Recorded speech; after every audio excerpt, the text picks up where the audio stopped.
예배에 참여하신 우리 모든 성도님들에게 하나님의 축복이 함께하기 원합니다. 자, 오늘은 가정의 주일인데요. 행복한 가정의 조건에 대해서 한번 살펴보겠습니다. 행복한 가정의 조건이 무엇일까요? 무엇이 우리로 하여금 행복하게 할까요?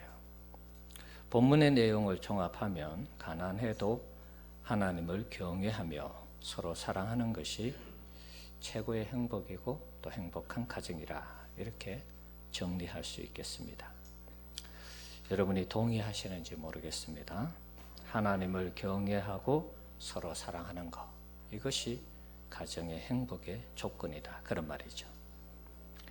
목사님, 그래도 이왕이면 부자가 되면 더 좋잖아요. 저도 동의합니다. 자, 만약에 우리가 하나님을 잘 경외하고 가족끼리 서로 사랑하고 거기에다가 부자라면 그야말로 금상첨화죠. 무엇을 더 바라겠습니까? 우리 그리스도인들이 일부러 가난할 필요는 없습니다. 일부러 가난할 필요는 없습니다. 자, 하지만 부자들이 이렇게 보면은 행복한 경우가 또 별로 없어요. 이게 이제 고민이고 문제입니다. 부자들이나 권력 있는 자들이나 명성이 있는 자들은 10중 8구 불행합니다. 동서고금을 막론하고 이런 자들이 행복한 경우는 그렇게 많지 않습니다. 우리나라에서 지금 제일 잘 사는 예를 들어 보겠습니다. 삼성그룹의 이재용 부회장, 여러분 행복하게 보입니까? 얼마나 이게 정신적으로 힘들었던지, 수술할 때에 쓰는 그 주사 프로포폴을 맞았다. 그래서 수사가 진행 중에 있습니다. 진위 여부를 떠나서 그런 제보가 들어왔기 때문에 수사를 하는 것이죠. 그러니까 이게 사업을 하고 정치적인 관계 그러면서 세계 속에서 초인류 기업 삼성을 지키려니까 정신이 없는 것입니다. 경영을 승계하는 과정 속에서 여러 가지 많은 변수들이 있었죠. 그러니까 지금 최고의 자리에 있지만 늘 근심과 걱정 가운데 살아가는 것 같아요. 부와 권력과 명예를 지키기 위해서 사람들은 끊임없이 경쟁을 합니다. 끊임없이 삶 속에서 싸우는 것이죠. 그러니까 하루도 편할 날이 없는 것입니다. 그래서 행복하지 않는 것입니다. 그럼 우리 그리스도인들은 다 부귀와 명예를 다 포기해야 되느냐? 그것은 아닙니다. 인생관의 차이라고 보는 것입니다. 뭘 추구하느냐? 그럴 때 인생이 달라지고 행복도 달라진다고 보는 것입니다. 우리가 부자 되기 위해서 몸부림치고 권력과 명예를 얻기 위해서 날마다 경쟁한다면 앞에서 말씀드린 것처럼 우리는 행복할 수가 없습니다. 그것이 우리의 인생의 목적이 될 때는 우리도 불행하게 되는 것입니다. 그럼 뭐가 목적이 되어야 할까요? 하나님을 경외하는 것, 그리고 사랑하는 것, 이것이 우리 인생의 목적이 되면 얼마든지 행복할 수 있습니다. 하나님을 경외하면 부가 그렇게 중요하지 않다는 것을 느낍니다. 하나님을 잘 경외하면 부가 따라옵니다. 여러분, 이것을 믿음으로 받으셔야 됩니다. 하나님을 잘 경외하면 부가 따라와요. 부를 따라가면 불행해지는데 하나님을 잘 경외하면 부가 따라오면서 행복할 수 있는 것입니다. 하나님을 잘 섬기면 성경의 이 보편적인 역사는 하나님께서 복을 주시는 것입니다. 복을 주시는 게 꼭 부자라고는 할 수 없는데 또 그런 단어들도 등장을 합니다. 자, 한번 볼까요? 잠언 20장 22절 읽어봅시다. 여호와께서 주시는 복은 사람을 부하게 하고 근심을 겸하여 주지 아니하시느니라. 아멘. 하나님을 잘 경외하면 하나님께서 복을 주시는데 부하게 하신다, 그렇죠? 부자 되게 하신다는 것입니다. 그리고 그 부자가 되었을 때 어떻게 돼요? 근심을 겸하여 주지 않는다 그랬습니다. 하나님을 잘 섬기면서 받는 복은 근심이 없는 것입니다. 하나님이 빠지고 부자에 대한 목표, 목적을 가지고 살다 보면 경쟁해야 되고 싸워서 이겨야 되고 그러다 보니까 근심이 자꾸 생기는 것입니다. 자, 22장 4절도 읽어봅시다. 겸손과 여호와를 경외함의 보상은 재물과 영광과 생명이니라. 자, 여호와를 경외함의 보상이 재물이 들어가는 것이죠. 그러니까 우리가 하나님을 잘 경외하면 하나님께서 복을 주셔서 부자가 될 수 있는 것입니다. 자, 하지만 부만을 추구하다 보면 하나님을 경외할 수가 없습니다. 명예와 권력을 포함해서 부자 되기 위해서 몸부림치면 하나님을 제대로 경외할 수가 없는 것입니다. 피 터지는 이 경쟁사회 속에서 내가 살아남기 위해서 남을 짓밟아야 하고 수많은 사람들에게 인정을 받아야 하기 때문에 거기에는 하나님을 의식할 수가 없는 것입니다. 하나님이 의식되면 경쟁할 수가 없는 것입니다. 힘들어지는 것입니다. 하나님은 사람을 사랑하라고 하시고 용서하라고 하셨지 사람을 짓밟고 이겨서 승리하라고 말씀하지 않았습니다. 그래서 부를 추구하는 사람들이 하나님을 경외하는 것은 정말 쉽지 않는 일입니다. 최고의 권력을 누렸던 전직 대통령 두 분 장로님으로 계셨던 분들, 그 권력 때문에 어떻게 보면 하나님을 제대로 경외하지 못했습니다. 저의 사견일지도 모르겠습니다. 보는 입장은 다 다를 수 있으니까 말이죠. 인간의 지지와 인간의 인기를 얻기 위해서 타 종교에 가서 절을 하고 말이죠. 타 종교를 우대하는 그런 정책을 폈습니다. 그러다 보니까 어떻게 보면 우리 기독교가 더 많은 피해를 입은 그런 입장이 없지 않아 있습니다. 중요한 것은 주객이 전도되지 않도록 해야 하겠다는 것입니다. 하나님을 경외하며 부를 추구하고 정치를 하고 하나님을 경외하면서 부를 추구하고 정치하고 자신의 전공 분야에서 최선을 다한다면 하나님이 그를 높여서 멋있는 그리스도인으로 사용해 주실 줄 믿습니다. 자연스럽게 그러면 부귀와 영화는 따라오는 것입니다. 성경의 요셉 여러분 생각해 보십시오. 하나님을 잘 경외할 때 부귀와 영화가 따라왔습니다. 다윗도 마찬가지고 다니엘도 마찬가지였습니다. 에스더도 마찬가지죠.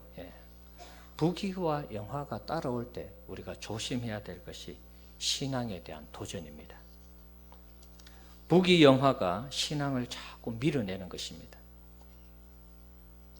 상류 사회에서 같이 생활해 보면은 신앙이라는 것을 천한 것으로 여깁니다.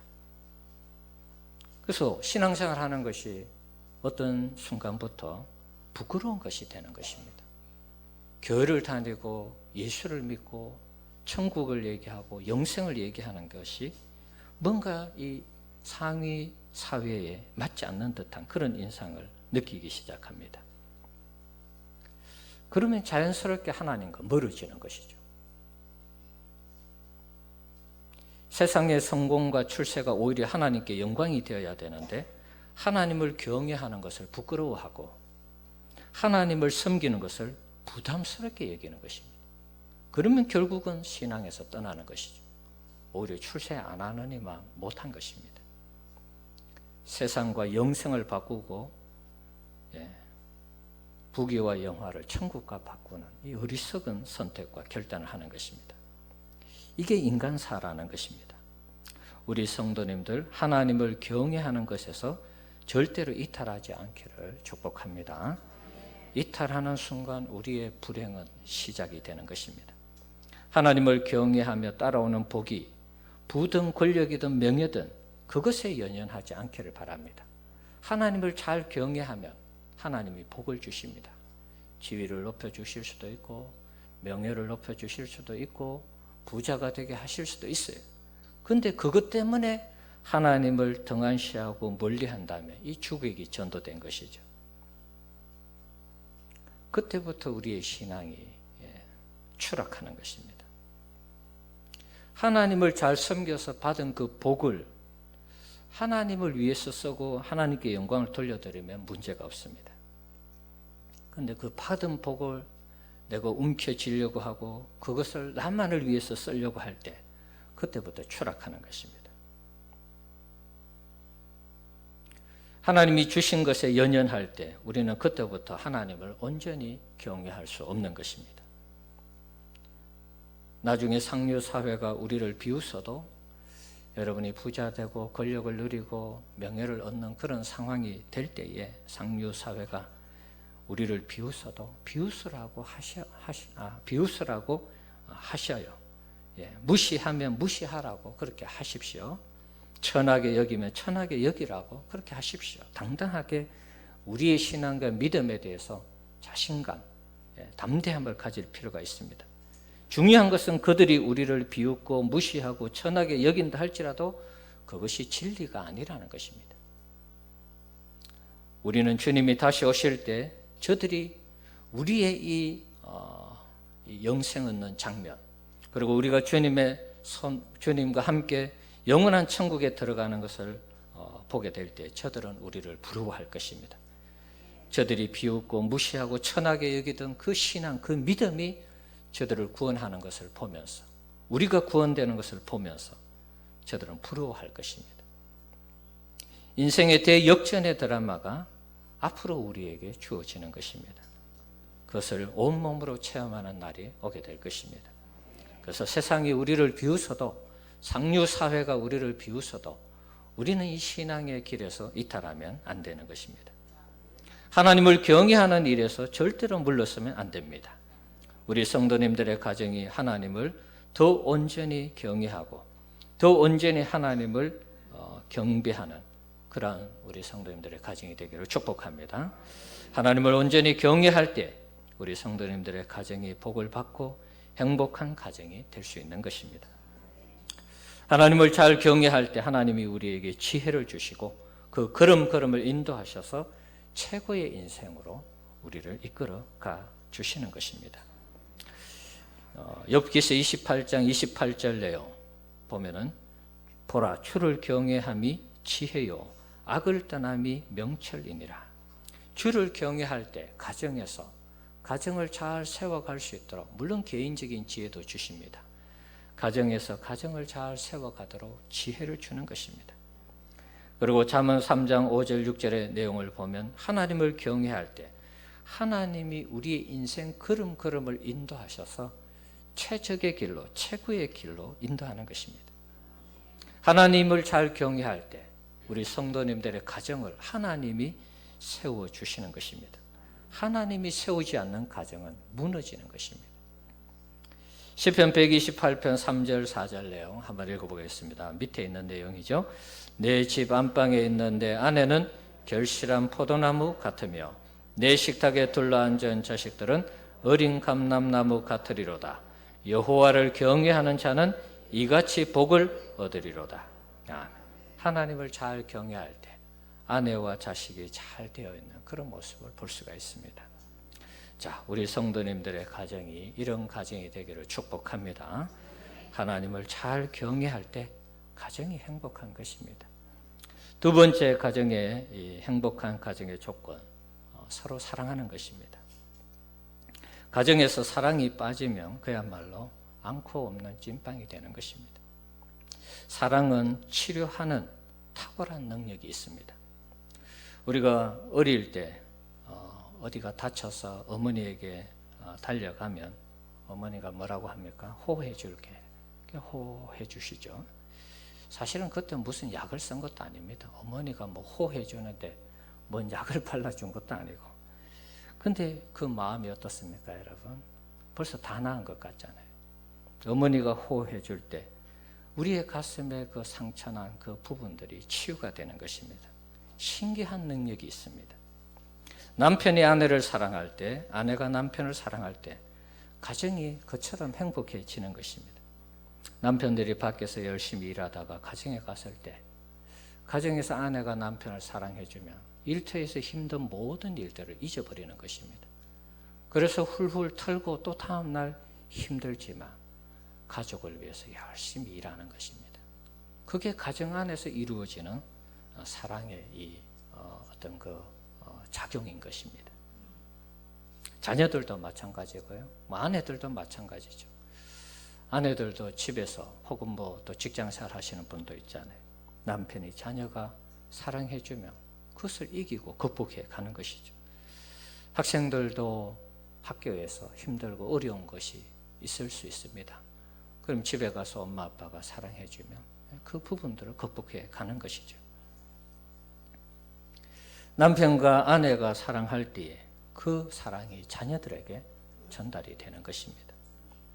그 자녀가 사랑을 받고 학교에 가고 사회생활할 때 사회가 건강하고 학교가 건강하게 되는 것이죠. 이것이 서로 상호작용이 있는 것입니다. 이 시스템이 붕괴되면, 가정이 붕괴되면 사회도 붕괴되는 것입니다. 살벌해서 사회에서 살아갈 수가 없습니다. 지금 우리 사회가 자꾸 그쪽으로 가고 있죠. 가정이 해체되고 붕괴되고 홀로 살고 이러다 보니까 사랑이, 이 가슴이 따뜻하지 못해서 사회가 살아가기가 각박하고 힘든 사회가 되고 있는 것입니다. 하버드 대학교를 졸업한 엘리트 출신 중에 268명의 삶을 70년 동안 추적을 해서 행복의 조건이 무엇인가 알아봤습니다. 서양 사람들은 참 이런 거 잘하는 것 같아요. 286명의 사람을 70년 동안 그 사람의 삶을 추적했는데 행복한 조건에 대해서 7가지로 정리를 했습니다. 자, 첫 번째, 인생의 어려움에 적응하는 능력. 고난이 닥치고 요즘 뭐 코로나19 때문에 여러 가지 직장이나 사업장이나 가정에 어려운 일이 있을 수 있습니다. 어려움이 닥쳤을 때 이것을 잘 적응하는 능력이 있는 사람이 행복하더라는 것입니다. 두 번째는 자기가 원하는 만큼의 교육의 기회를 받은 사람. 내가 어떤 전공을 위해서 여기까지 공부해야지. 그렇게 공부한 사람들은 대체로 행복하더라는 것입니다. 세 번째, 배우자와 좋은 관계 속에서 비롯된 안정적 결혼생활. 배우자와 좋은 관계를 유지하면서 안정된 결혼생활을 하는 사람 행복하더라. 네 번째, 금연하는 사람. 다섯 번째, 금주 및 금주에 가까운 절주. 우리 기독교인들은 일단 2가지는 기본적으로 하는 거잖아요. 물론 또 안 하는 분들도 있겠죠. 일단은 기본적으로는 2가지가 돼요. 그럼 여기에서 우리가 몇 가지만 다 하면 행복할 수 있어요. 자, 6번째, 건강을 유지할 정도의 적절한 운동. 운동을 뭐 걷는 것이든지 무엇이든지 날마다 우리가 할 수 있는 운동을 좀 하면 좋을 것 같아요. 그리고 적당한 체중 유지. 자, 여기에는 신앙적인 내용은 없습니다. 신앙적인 내용은 없어요. 자, 여기에서 4가지 이상의 어떤 조건을 갖춘 사람들은 거의 100% 행복하다. 이런 결과 발표가 나왔습니다. 그런데 3가지 미만의 사람들은 대체로 불행하다. 이런 결과가 나왔습니다. 자, 우리 성도님들은 어떻게 생각하십니까? 이 7가지만 굳이 뭐 일단 신앙하고는 사실은 뭐 별개의 것으로 이렇게 취급을 했습니다만은 한번 여러분 자신을 한번 돌아보면서 나는 몇 가지 해당될 것인가? 자, 3번에 보면 여기에서도 배우자와 안정된 결혼 생활이 행복의 조건으로 등장하고 있습니다. 안정된 결혼 생활은 서로를 사랑함으로 이루어지는 것입니다. 함께 노력해야 되죠. 사랑의 언어 5가지 언어 제가 한번 말씀드린 적 있죠.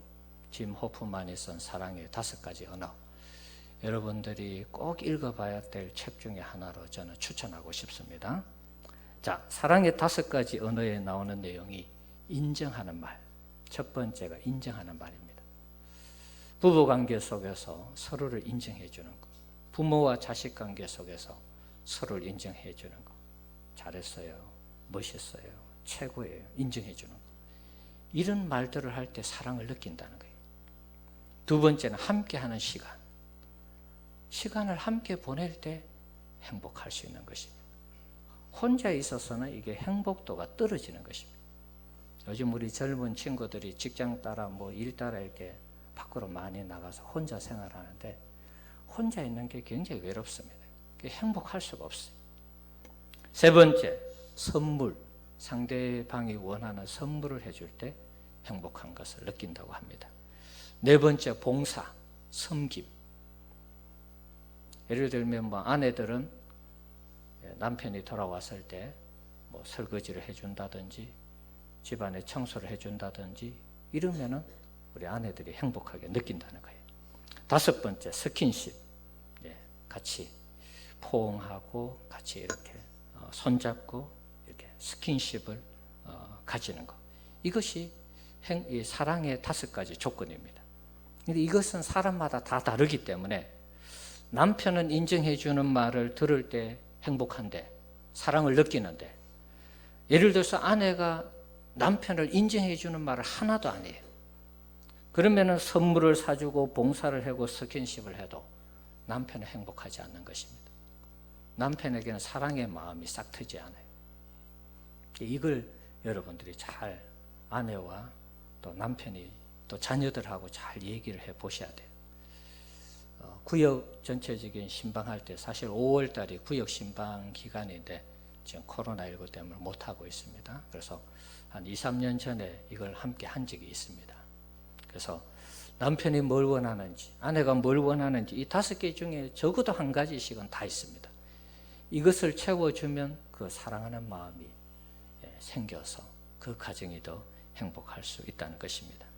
서로의 필요를 채워주지 못하면 우리는 행복할 수가 없는 것입니다. 상대가 좋아하는 것을 채워줄 때 사랑의 감정이 싹 터서 우리가 행복함을 느끼는 것입니다. 가정은 부부로서 시작해서 자녀들이 출생하면서 가족의 관계를 형성하게 됩니다. 가정이 처음 만들어지는 배경을 보면 창세기에 아담이 혼자 있는 것이 하나님 보시기에 안 좋아서 돕는 배필을 만듭니다. 그래서 아담의 갈비뼈를 취해서 하와를 만들죠. 그래서 최초의 가정이 탄생하게 됩니다. 가정을 이룸에 있어서 중요한 거, 혼자서는 행복할 수 없다는 것입니다. 같이 함께 생활할 때 행복하다는 것이죠. 남자든 여자든 혼자 있는 감정은 행복할 수 없습니다. 자녀들도 마찬가지고 떨어져 있을 때 행복할 수 없는 것입니다. 서로를 도와주고 서로의 필요를 채워줄 때 행복한 감정이 싹 트면서 사랑의 가정이 되고 그것이 자녀들에게 영향을 끼쳐서 가족 모두가 행복한 가족이 되고 가정이 되는 것입니다. 부부로 홀로 계신 분들 있죠. 우리 어르신들 중에. 이럴 때는 그 빈자리를 우리 자녀들이 메워주어야 되는 것입니다. 그러면 그 따뜻한 사랑의 감정이 홀로 계신 분들에게 전달되면서 역시 행복하게 느끼게 되는 것입니다. 오스카 와일드라는 사람이 있습니다. 1854년에서 1900년까지 살았던 사람입니다. 이 사람이 썼는 그 동화 중에 행복한 왕자라는 동화가 있습니다.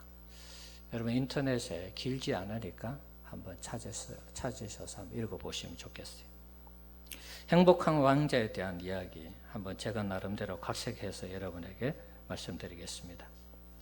행복한 왕자는 처음에는 화려한 궁궐에 살았습니다.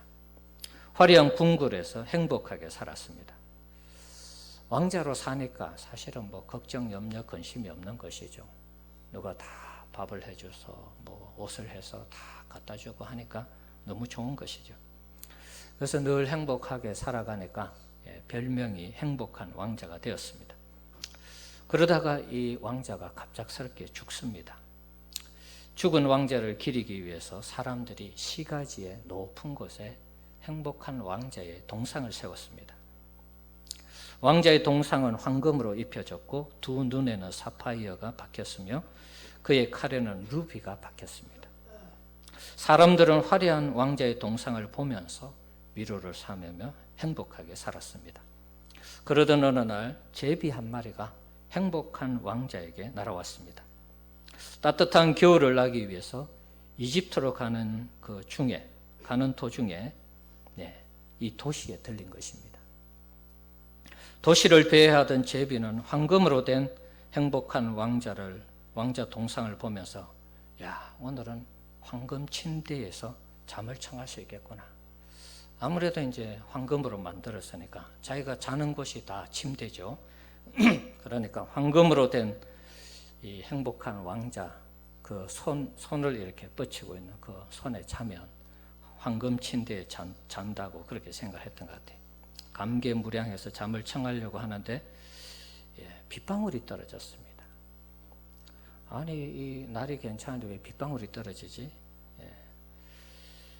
자신이 황금 이 침대 위에서 자려고 하던 이 계획이 숲으로 돌아가는 듯해서 이 하늘을 보고 있는데 또 빗방울이 떨어졌어요. 그래서 가만히 보니까 빗방울이 아니고 행복한 왕자의 눈에서 떨어지는 눈물이었습니다. 행복한 왕자는 시가지가 보이는 곳에 세워진 후로 그동안 자신이 보지 못한 세계를 보게 되는 것입니다. 화려한 궁궐에서 상상조차 할 수 없었던 일들이 도시에서 일어나는 것을 보게 되었습니다. 그래서 슬퍼서 우는 것입니다. 지금 특별히 가난한 자들의 그 고달픈 삶을 보면서 사람들이 정말 이렇게 힘들게 살구나. 내가 과거에 몰랐던 가난한 자의 그 삶을 보면서 행복한 왕자는 우는 것입니다. 그래서 찾아온 제비에게 부탁을 합니다. 자신의 칼에 박힌 루비를 빼서 저기에 보이는, 저 멀리 보이는 하루 종일 싹바느질해서 아이와 살아가는 그 모자에게 이 루비를 갖다 주어서 행복하게 살아가도록 부탁을 합니다. 제비는 빨리 이집트로 날아가야 되는데 봄을 나야 하기 때문에 빨리 날아가야 되는데 따뜻한 이 행복한 왕자의 마음 때문에 그날 심부름을 합니다. 그럼 오늘만 심부름하고 내일 가자. 그래서 그 루비를 빼서 모자에게 갖다 줍니다. 그 다음날 또다시 행복한 왕자가 제비에게 부탁합니다. 이번에는 내 오른쪽 눈을 빼서 사파이어가 있는 그 보석이죠. 사파이어 보석. 내 오른쪽 눈을 빼서 가난하고 젊은 희곡 작가에게 갖다 주라 그럽니다. 아니 눈을 빼면 안 되죠 왕자님. 왕자님 못 보시잖아요. 그래도 괜찮으니까 빼서 갖다 주라 그럽니다. 그래서 한쪽 눈을 빼서 젊은 희곡 작가에게 먹지도 못하고 따뜻하게 불을 피우지 못하는 그 작가에게 갖다 줍니다. 그리고 그 다음날 또다시 한쪽 눈을 빼서 이번에는 성냥팔이 소녀에게 성냥을 팔지 못하면 아버지에게 매를 맞는 그 소녀에게 한쪽 눈을 빼서 갖다 주라고 합니다. 그래서 또 다음날 빼서 갖다 주었습니다. 두 눈이 뽑혔어요. 그러니까 제비가 생각할 때 아니 이분이 이제 앞으로 보지도 못하는데 홀로 이렇게 시가지에 혼자 서서 어떻게 살아가냐 너무 마음이 아팠어요. 그래서 이 제비가 이집트로 가지 않습니다. 내가 왕자님하고 말벗을 하면서 왕자님을 위로해 줘야지 그러고 있습니다. 그러면서 이제 말벗을 하면서 자기가 이제 돌아다닌 세상에 대해서 왕자님에게 자꾸 얘기합니다. 이집트는 이렇고 저 세상은 이렇고 저렇고 얘기를 합니다.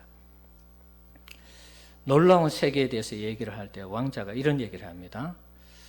너희의 그 이야기는 놀랍기는 하지만 더 놀라운 것은 인간이 고통받는 것이라고 그렇게 말을 합니다. 인생이 고통받는 게 더 놀랍다. 그러면서 이런 말을 했습니다. 불행보다 더 큰 신비는 없다. 가난한 자들을 보면서 이 왕자가 느낀 게 그것입니다. 불행보다 오히려 더 큰 신비는 없다. 그 불행 가운데 살아가는 사람들을 보면서 이 행복한 왕자가 그래서 눈물을 흘린 것입니다. 이곳저곳 도시를 돌아다니면서 제비에게 부탁하기를 너가 이 도시를 돌아다니면서 내가 보지 못한 곳을 돌아다니면서 보고 와서 내게 얘기해 달라 그럽니다. 그래서 제비는 이곳저곳을 돌아다니면서 세상의 가난한 자들에 대한 그 이야기를 들려줍니다. 왕자는 그때 마지막으로 자기 몸에 붙어있는 이 황금을 하나씩 떼서 조각을 만들어서 그 가난한 자들에게 다 갖다 주라고 말합니다. 제비는 부지런히 왕자의 명을 받들어서 봉사하다가 그만 겨울이 오고 눈이 내리면서 제비는 그 자리에서 죽습니다. 제비의 죽음은 왕자에게도 큰 충격이 되었습니다. 그만 나무로 된 그 심장이 두 동강 났는데요. 왕자도 죽은 것입니다. 제비가 죽는 그 충격에 자신도 죽은 것입니다. 이런 사연을 알 리 없는 도시의 시장과 시민들은 낡고 헤어진 왕자, 이 행복한 왕자의 동상을 더 이상 저기에 그대로 두면 안 된다, 그렇게 얘기하면서 그 동상을 철거해서 용광로에 녹여서 시장이 자신의 동상으로 만들려고 합니다.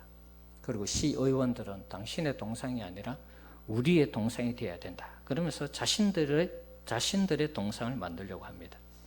자, 여기서 오스카 와일드는 인간의 탐욕을 고발하는 것입니다. 왕자의 동상이 황금 보석으로 수놓여져 있을 때는 시장을 위시해서 모든 시민들이 왕자의 동상이 위로가 되었고 행복의 대상이 되었습니다. 모든 보석과 황금이 제거된 후에는 더 이상 왕자의 동상은 저들에게 헌모의 대상이 되지 못하였고 추한 것이 되고 말았습니다. 그래서 녹여서 자신들의 동상을 만들려고 한 것입니다. 그런데 이상한 것은 왕자의 그 동상을 용광로에 녹일 때 다른 것은 다 녹았는데 두 동강난 그 심장, 납은 녹지 않더라는 것입니다. 그래서 그 녹이던 사람이 이것을 왜 안 녹지? 이상하게 생각하면서 안 녹으니까 쓰레기장에 버렸습니다. 그 쓰레기장에는 이미 죽은 제비가 그곳에 버려져 있었습니다. 오스카 와일드는 마지막 후기에 이런 내용을 이런 글을 싣습니다. 하나님은 천사에게 명령을 내립니다. 저 도시에 가서 가장 귀한 것 2가지를 가지고 오라고 명령합니다. 그때 천사는 죽은 제비와 행복한 왕자의 심장, 두 동강난 그 납을 가지고 갔습니다. 하나님은 뜻깊은 사연이 있는 그 제비와 그 왕자의 심장을 가지고 온 것에 대해서 칭찬하면서 제비는 천국 동산에서 영원히 노래할 것이고 행복한 왕자는 내 황금 도시에서 영원히 나를 찬양하게 하겠다, 그렇게 말을 합니다. 그리고 끝이 납니다. 사랑하는 성도 여러분, 하나님이 귀하게 보는 것이 무엇일까요? 보석일까요? 황금일까요? 아닙니다. 자신이 가진 것을 남을 위해서 희생하고 헌신하는 그 마음을 보는 것입니다. 행복한 왕자는 자신의 모든 것을 희생해서 가난한 자를 도왔습니다. 제비는 자신의 생명을 희생하며 왕자를 섬겼고 가난한 자를 위해서 봉사했습니다. 이것이 진정한 사랑이 아니겠는가 하는 것입니다. 어쩌면 주님의 사랑과 동일한 것입니다. 모든 것을 주셨고 희생하셨죠. 오스카 와일드는 이런 섬김과 희생이 없는 당시 사회를 고발한 것입니다. 사랑하는 성도 여러분, 요즘 살기가 더 각박한 시대를 살아가고 있습니다. 시대가 그렇다고 해서 가정에서 희생하고 헌신하는 일을 소홀히 할 수는 없습니다. 어렵고 힘들수록 서로 사랑하면서 살아야 하겠습니다. 우리 성도님들의 가정이 왕자처럼 제비처럼 정말 섬기고 사랑하고 섬기고 희생하는 이런 사랑으로 가득하다면 불행이 가까이 할 리가 없는 것입니다. 사랑으로 어렵고 힘든 세상을 잘 이겨내는 우리 성도님들이 되시기를 바랍니다. 또한 그런 가정이 되시고 또한 그런 교회가 되기를 축복합니다. 사랑을 이길 힘은 세상에 그 어떤 것도 없습니다. 그래서 사랑을 세상에서 제일 큰 것이라고 말하는 것입니다. 자, 오늘 우리가 교동문을 읽었는데 이게 참 신기하게 다 겹쳐요. 하나님이 하시는 일은 참 너무 신기합니다. 오늘 새벽에도 부자에 대한 얘기를, 부에 대한 얘기를 했는데 오늘 교동문에도 보면 똑같이 겹치는 내용들이 있습니다. 믿음과 소망, 사랑이 늘 있지만 그 중에서 제일은 사랑이라, 이렇게 말씀하고 있습니다. 사랑을 이길 힘은 세상에 그 어디에도 없는 것입니다. 그래서 사랑을 제일이라고 하는 것입니다. 사랑함으로 더욱 행복한 삶을 사시고 행복한 가정을 이루어가는 우리 성도님들 되시기 바랍니다. 5월 가정의 달, 이제 한 주 정도 남았습니다만은 이왕 우리가 가정을 이루어서 사는 거 다 행복하게 살아야 되잖아요. 행복하게 사시기를 축복합니다. 우리 모두가 행복하게 살아야 되겠습니다. 자, 어떻게 살 것인가? 어떻게 행복하게 살 것인가? 부귀와 영화를 쫓다가 하나님을 경외하는 것을 게을리하고 서로 사랑하는 것을 소홀히 하면 가정은 풍비박산이 나는 것입니다. 나중에 해야지. 다 완성되면 성공하면 해야지. 그때는 넣는 것입니다. 더 늦기 전에 후회하지 마시고 행복할 때, 건강할 때, 가족이 있을 때 우리 모든 성도님들이 지금보다 하나님을 잘 섬기고 지금보다 더 사랑하면서 가족을 세워간다면 우리 모든 성도님들의 가정이 행복한 가정이 될 줄 믿습니다. 이 말씀 안에서 승리하시기를 축복합니다. 같이 한번 기도하겠습니다. 우리 같이 한번 기도하겠습니다. 여러분 소리 내어서 여러분의 가정이 다 행복한 가정이 되도록 그렇게 한번 주님 이름 부르고 기도합시다. 주여